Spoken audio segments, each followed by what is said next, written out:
بسم اللہ الرحمن الرحیم۔ السلام علیکم، ویلکم ٹو مائی چینل۔ امید کرتی ہوں آپ سب خیریت سے ہوں گے۔ تو آج کی میری اس ویڈیو میں آپ کو رمضان المبارک کے دوسرے جمعۃ المبارک میں کی جانے والی تسبیح بیان کروں گی، جس کے بہت سے مقاصد ہیں۔ بہت ہی مجرب اور آسان تسبیح ہے، اور اگر آپ اس تسبیح کو کریں گے تو آپ کی ہر مشکلیں آسان ہو جائیں گی، ہر مسئلہ مسائل حل ہو جائے گا، ہر حاجات اور آپ کی خواہشات پوری ہو جائیں گی انشاءاللہ۔ آپ صلی اللہ علیہ وآلہ وسلم نے فرمایا، قیامت کے ہر دن کو کسی نہ کسی شکل میں اٹھایا جائے گا، لیکن جمعۃ المبارک کو نہایت ہی حسین و جمیل دلہن کی شکل میں آراستہ و پیراستہ ظاہر کیا جائے گا۔ اس کی عزت و تعظیم کرنے والے اسے ایسے گھیرے ہوں گے جیسے عورتیں دلہن کو گھیرے ہوتی ہیں، تاکہ اسے اس کے محبوب مالک کی طرف پہنچا دیں۔ وہ لوگ جمعۃ المبارک کے انوار و تجلیات سے منور ہوں گے، اور ان کے آگے نہایت عمدہ خوشبو اور دلکش روشنی ہوگی، جیسے وہ کافور کے پہاڑ سے برآمد ہوئے ہیں۔ تمام جن و انس کی نگاہیں ان پر لگی ہوں گی، لوگ تعجب سے ان کے گرد گھومتے ہوں گے، یہاں تک کہ وہ جنت میں داخل ہوں گے۔ حضرت عبداللہ بن عباس رضی اللہ تعالیٰ عنہ فرماتے ہیں کہ حضور اکرم صلی اللہ علیہ وآلہ وسلم نے فرمایا، جمعۃ المبارک کی شب اللہ تعالیٰ تمام مسلمانوں کی مغفرت فرما دیتا ہے۔ سبحان اللہ۔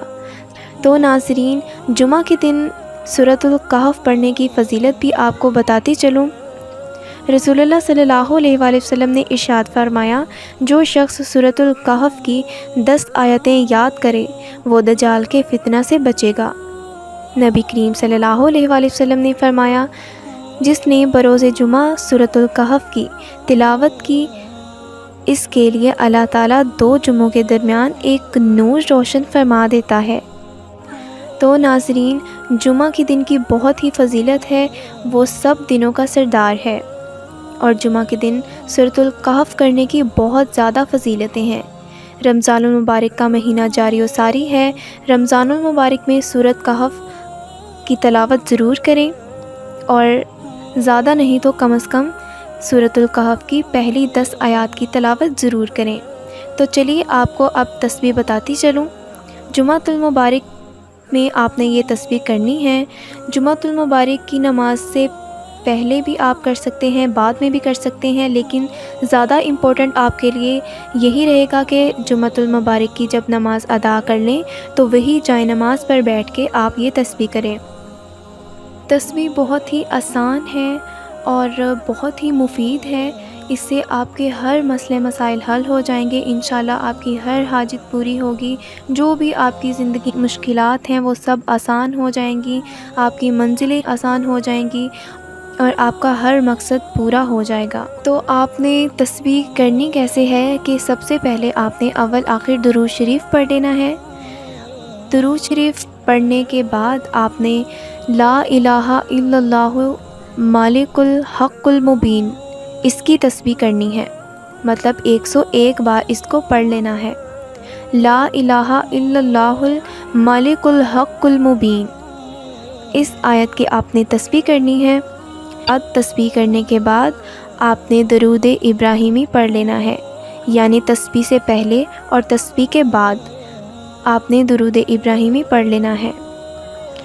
تو ناظرین، یہ تسبیح آپ نے ضرور کرنی ہے، اور اس سے آپ کو بہت سے اثرات دکھائی دیں گے انشاءاللہ، اور آپ کی ساری مشکلیں حل ہو جائیں گی، سارے مقصد آپ کے پورے ہو جائیں گے انشاءاللہ، اور میں یہ آپ کو گارنٹی کے ساتھ کہہ سکتی ہوں، اگر آپ نے یہ عمل کر لیا تو آپ کی زندگی بہت ہی آسان ہو جائے گی۔ اگر آپ کے گھر تنگ دستی ہے، مال و دولت نہیں ہے، تو آپ نے یہ وظیفہ کرنا ہے، اس تسبیح کو پڑھنا ہے، تو انشاءاللہ تعالی رمضان المبارک کے مہینے کے اندر اندر آپ کے ہاں، آپ کے گھر میں اتنی دولت اور برکت آ جائے گی کہ آپ سے سنبھالنا مشکل ہو جائے گی، اور یاد رہے کہ اللہ تعالیٰ کی راہ میں زیادہ سے زیادہ خرچ کریں، کیونکہ جو شخص اللہ کی راہ میں زیادہ سے زیادہ خرچ کرتا ہے اللہ تعالیٰ اس کو اپنے خزانوں سے دگنا چگنا بہت زیادہ عطا کرتے ہیں۔ اور رمضان المبارک کے مہینے میں زیادہ سے زیادہ صدقہ و خیرات کریں۔ تو ناظرین، آج کے لیے بس اتنا ہی۔ امید کرتی ہوں آپ کو میری یہ ویڈیو ضرور پسند آئی ہوگی۔ اگر پسند آئی ہے تو کمنٹ کر کے بتائیں، ویڈیو کو لائک کریں، صدقہ جاریہ سمجھ کر اپنے دوستوں کے ساتھ شیئر کریں، اور میرے چینل کو سبسکرائب کر دیں اور بیل آئیکن کو بھی پریس کر دیں تاکہ میری ہر نئی آنے والی ویڈیو آپ تک میسر ہو۔ اگلی نئی ویڈیو کے ساتھ حاضر ہوں گی، تب تک کے لیے اللہ حافظ۔